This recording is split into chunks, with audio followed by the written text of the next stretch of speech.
Well, thank you for joining us. My name is BJ Murphy, publisher of Neuse.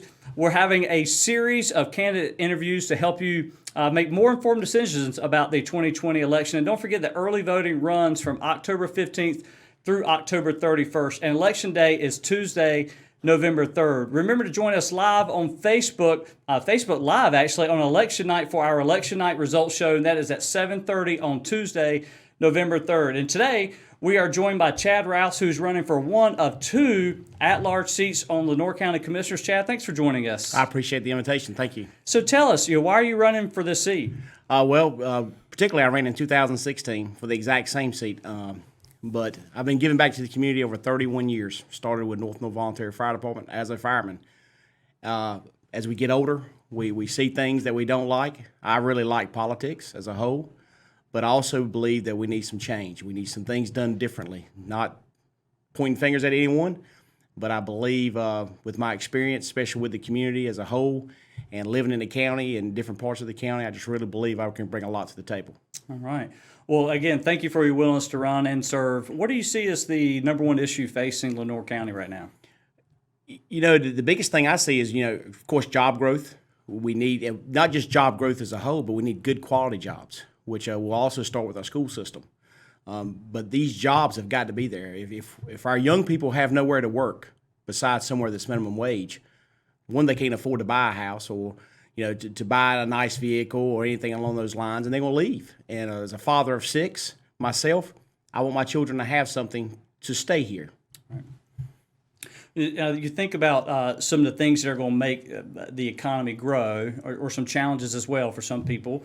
The Highway 70 bypass is going to come from around Massey Toyota all the way to Dover. What are your thoughts on this bypass and its impact on our community? Well, when you look at the bypass as a whole, and I believe the route they've chosen is the closest one to 70, which then I believe will become 70 business. If you look at bypasses, usually they almost kill a community as a whole. But I believe and I hope through both commercialism and showing and giving good ways to get off, or good exits to get off, and with good ways to show that, hey, we got more to offer, that our city actually will be able to grow to the bypass instead of killing it off, but being able to get to the bypass and having more and more room for growth.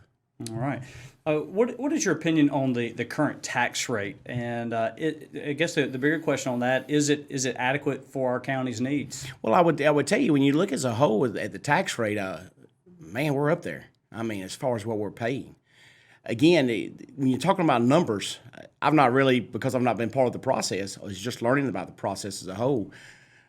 The amount of funding that we collect, but at our population decrease, why are they not adding up? Why does it appear that we're spending more than we're taking in, but at the same time, we have less population? So to me, the tax rate needs to come down. It's way too high. But at the same time, can we afford to do that? But we cannot afford to go up. We have to be more fiscally responsible and bring that rate down, and also show our citizens we get more bang for our buck. And speaking of the census, I looked at a little bit earlier and realized that, and I did not know this, that since the 2010 census, the Lenoir County has lost 6% of its population. What are some things that you think you could do at the county level to help reverse that trend? Well, I think first of all we need to educate the folks who are not from here. Let's say not from here; they're implants or they're just coming into our community, realizing the devastation we received starting in 1998 up to the Hurricane Matthew. Most people don't understand what we have faced as a community and what we've lost as a community, and that's as a whole. That being said, though, again, we do need to look at why are we losing this population, and I would say a lot of it's based off of jobs, good jobs, and ensuring that our communities are safe and somewhere you want to be. You hear about bedroom communities all the time. When people talk about Cary, for instance, well, Cary is considered a bedroom community for the Raleigh area. Well, you kind of have to pick your way of what you want to be in this world today. Is why can Kinston, Lenoir County, not be a bedroom community? And we still have industry, but at the same time promote that, hey, we have nice neighborhoods, we have nice streets, we have nice schools, but these are all things that you must earn too. Just talking about it doesn't get it fixed. Well, certainly we could go all day, talk about all the issues that our communities are facing, but it kind of as a closing statement on your behalf, what is it that you can say to the people, hey, these are reasons why you should vote for me, and even maybe so this is how you get in touch with me? Well, the bottom line is I'm fair. When I say that, it's very simple. I don't believe in beating around the bush. Sometimes I'm probably a little too direct for some people. But for a lot of people, they just want to know they're being heard. And sometimes the answer is just no. And when I say that from a fiscal standpoint, it's nice to offer you the golden goose. But if you can't afford the goose to begin with, you're offering empty promises. But people want to know they're being heard, and at the same time that you're trying to address their problem. I'm a firm believer if you have 10 things on the table, the majority of people can agree on 5 immediately. Those other 5, you can find 2 pretty quickly you can work on. And then out of that, now you have 3. Well, one more of those, you usually can come to a consensus to get it fixed. So now out of 10 problems, you have 2 things that didn't get accomplished. But by God, you got something done versus everybody goes to a corner and says, not me, not today. And sometimes you also have to say, that was a bad decision on my part. I'm sorry. This is what I was faced with. People don't want to be lied to. They want direct answers. They want to know they can count on you. But the biggest thing, they want to know that you're listening to them. I'm a fair-minded person. Again, I'm straightforward. I'm to the point. And I'm for the county as a whole, not just one part. The county commissioner seat at large is for the entire county, right, which includes all 55,000 folks as of 2018 that live in the county. Everybody wants to separate themselves.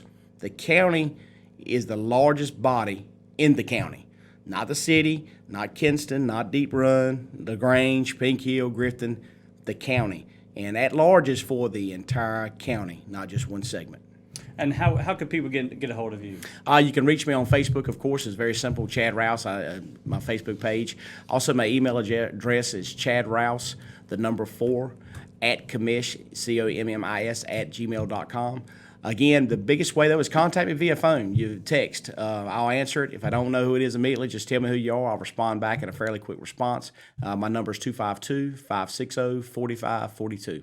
All right. Well, thank you, Mr. Rouse, for joining us. Yes, sir. I also want to say a big thank you to everybody who's watched these series of candidate interviews. In fact, be sure to make sure you bookmark Tuesday, November 3rd at 7:30 as we actually bring you, our entire Neuse team will bring you all the general election results from across our nation, but more specifically about our backyard here that evening right here on Facebook Live. And don't forget, early voting runs from October 15th through Halloween, October 31st, that Saturday. And also, that I believe that's a Saturday. Forgive me if I'm wrong, but I know it's the 31st. Look, if you haven't subscribed to our newsletter, it's a daily newsletter. It's free. It's in your inbox at 7 a.m. It's all the day's top headlines. Everything in there is free. Just thank our sponsors for helping to make sure that happens. And as always, we have a breaking news text alert system. Just text the keyword NN to 484848, and you'll be a part of our breaking news text alert system. We do that about once or twice a month, depending on how the news cycle is going. Again, thank you, Chad. Appreciate your willingness to serve. Thank you for joining me today. Yes, sir. Wish you the best. And thank you all. Be sure to be with us on Tuesday, November 3rd, right here at 7:30 p.m.